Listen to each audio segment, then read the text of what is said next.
कहा है कि ये 3 गिरफ्तारी हुई है, इससे स्पष्ट है कि सरेंडर नहीं है, गिरफ्तारी है। और ये बेरना गांव जो बाढ़ के अंतर्गत आता है, वहां से गिरफ्तारी की गई। अभी गिरफ्तारी हुई है, पूछताछ नहीं हुआ है। पूछताछ के लिए हम लोग अलग से कोर्ट में समय मांगेंगे, रिमांड लेके इनसे पूछताछ की जाएगी। इस पूरे कर दे रहा हूँ कि इसमें इस कांड के इन्वेस्टिगेशन के लिए कस्टोडियल इंटरोगेशन आवश्यक प्रतीत होता है, इसीलिए इनकी गिरफ्तारी की गई है यहाँ पे। क्योंकि जो विधिवत प्रोसेस है उसमें इनको कोर्ट से प्रस्तुत किया जाएगा और वहाँ से हम लोग फिर रिमांड के लिए प्रे करेंगे।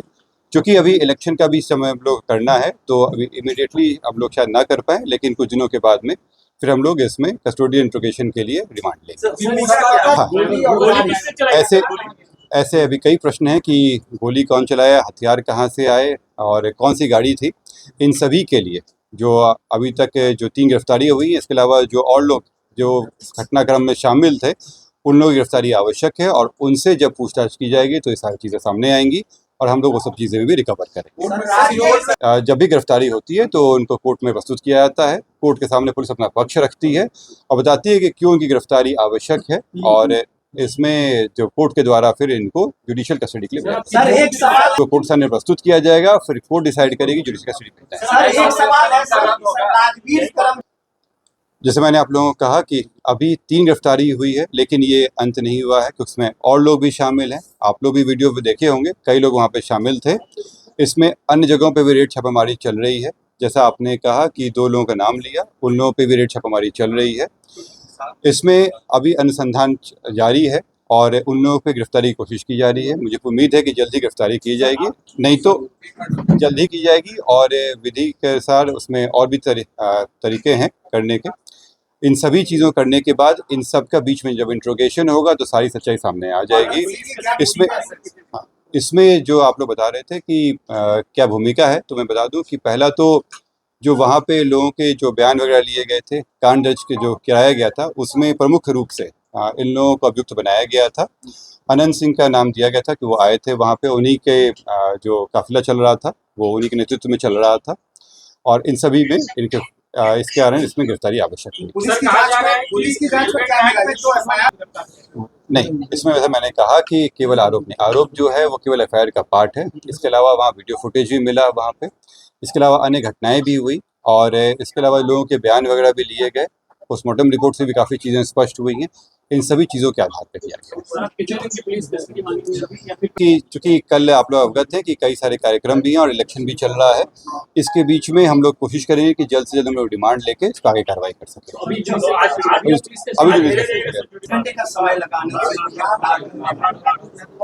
इसका मैं प्रश्न का उत्तर देता हूँ, क्योंकि आप लोग देख रहे थे कि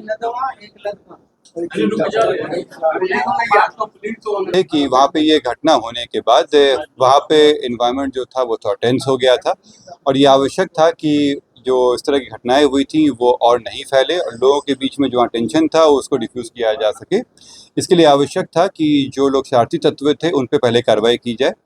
इसीलिए कल रात में सभी जगहों पर रेड छापामारी करके कई लोगों को गिरफ्तार किया गया, और तब तक में जो अनुसंधान था वो भी आगे बढ़ा और अनुसंधान के क्रम में गिरफ्तारी की आवश्यकता प्रतीत हुई। इसीलिए किया गया है पूरा इसलिए किया गया ताकि इस चीज़ों में और जो वहाँ पे हिंसा घटना हुई थी उसमें आपस में भिड़त फिर से नहीं हो जाए, वहाँ शांति फिर से कायम हो जाए। जो विधि व्यवस्था है वो अभी पूरी तरह से सही ढंग से चल रही है। कई जगहों पे जो रेड छापामारी हुई है उसका एक अच्छा इफेक्ट पड़ा है, और मुझे पूरी उम्मीद है कि इन सभी कार्रवाई के बाद जो वहाँ पे जो कार्रवाई प्रशासन और पुलिस की कार्रवाई हुई है वहाँ पे चुनाव बहुत ही शांतिपूर्ण ढंग से और विधि व्यवस्था के अंतर्गत किया गया। पहला प्रश्न जो था कि इसमें कोई सीजर हुआ है कि नहीं, तो इस घटना में अभी तक कोई सीजर नहीं है।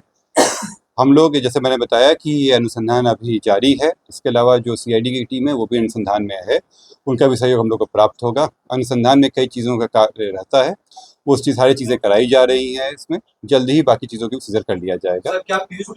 आप लोगों को इसमें कई कांड दर्ज हुए हैं, दोनों प्रत्याशियों के पक्षों के द्वारा भी केस किया गया है, जिसमें एक दूसरे के ऊपर आरोप भी लगाए हैं। वो जो हत्या का मामला था उसमें इनकी गिरफ्तारी हुई है। जो दूसरे प्रत्याशी हैं उनका भी नाम अलग केस में आया है। अगर कोई एविडेंस वगैरह आएगा तो उन पर भी कार्रवाई की जाएगी। पुलिस जब एफआईआर की थी तो उसमें जो जानकारी प्राप्त हुई थी उसकी वो कॉग्निजेबल ऑफेंस था, उसके तहत उसमें कांड दर्ज किया गया था।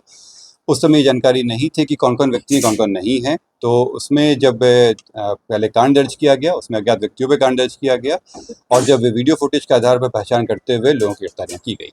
हर एक चुनाव को इस तरह से लेते हैं कि बड़ी शांतिपूर्ण ढंग से हो। किसी भी असेंबली कंस्टिट्यूंसी में जो इलेक्शन है बहुत ही शांतिपूर्ण ढंग से, जो कानून कहता है उसके तहत वो इलेक्शन हो और एक हमारी कोशिश रहती है कि उत्सव का माहौल रहे। इन सभी चीज़ों के लिए कई तरह के कार्य किए जाते हैं ताकि लोगों में कॉन्फिडेंस भी रहे। और ये आप लोग देख रहे होंगे कि पिछले कई दिनों से ये कार्य चल ही रहा था और उसी के तहत मोकामा पे भी हमारी विशेष नज़र थी और इसीलिए वहाँ पे ज़्यादा संख्या में CAPF बल डाला गया था। और मुझे अभी जो सारी कार्रवाई की गई है और अभी जो पुलिस कार्रवाई चलती रहेगी, इससे वहाँ पे शांति व्यवस्था बनी रहेगी। यहाँ पे कई अब टीम बना के किया जा रहा है। आज चेकिंग वगैरह भी हुआ था, प्रत्याशियों की गाड़ियों को भी चेक किया जा रहा है। साथ ही मैं आप लोगों को अवगत भी करा दूं कि जो वहाँ पे सभी प्रत्याशी हैं, जो तीनों प्रत्याशी हैं तीनों पार्टी के, उनके साथ में जब भी वो प्रचार प्रसार के लिए निकलते हैं, उनके साथ मजिस्ट्रेट, पुलिस बल और वीडियोग्राफी साथ में रखा जा रहा है ताकि उनकी गतिविधियों पर नज़र रखी जा सके। ये वो क्या एक्टिविटी कर रहे हैं और संवेदनशीलता को देखते हुए जो तीनों पार्टी के प्रत्याशी हैं उन तीनों के साथ रखा गया है। जो जब भी वो प्रचार के लिए निकलते हैं उनके साथ में वो ये टीम रहेगी। ये कार्य हम लोग अन्य असेंबली कंस्टिट्यूंसी में भी करेंगे। नहीं, अभी इस स्टेज में ऐसा कोई इस इलेक्शन के इस स्टेज में ऐसा कोई प्रश्न नहीं है क्योंकि अभी तो इन्वेस्टिगेशन। और जो शुरुआती बयान आए थे और जो वीडियो फुटेज आए थे उसमें भी जो सामंजस्य है वो नहीं हो पा रहा था जो लोगों के बयान से। वो वीडियो फुटेज को जो हम लोग प्रोसेस किए हैं उसके बेसिस पे कई जानकारी हम लोग को प्राप्त हुई। इसलिए मैंने कहा कि जो FIR के अलावा जो इन्वेस्टिगेशन आया है उसके तहत कार्रवाई की गई है। जो आप कह रहे हैं वीडियो फुटेज के बारे में, मैं बात पूरी कर लूँ, मैं बात पूरी कर लूँ। जो इन्वेस्टिगेशन में आया है उसके तहत कार्रवाई की गई है, पर वो हमारे इन्वेस्टिगेशन का पार्ट रहेगा जो वीडियो फुटेज आया है। इस जो हत्या मामले में 3 गिरफ्तारी है। इसके अलावा जो अन्य जो घटनाएं हुई थी, इसमें मारपीट की घटना है, लोग घायल हुए थे, पुलिस से झड़प हुई थी, उसमें 80 के आसपास लोगों से पूछताछ करके गिरफ्तारी की जाती है।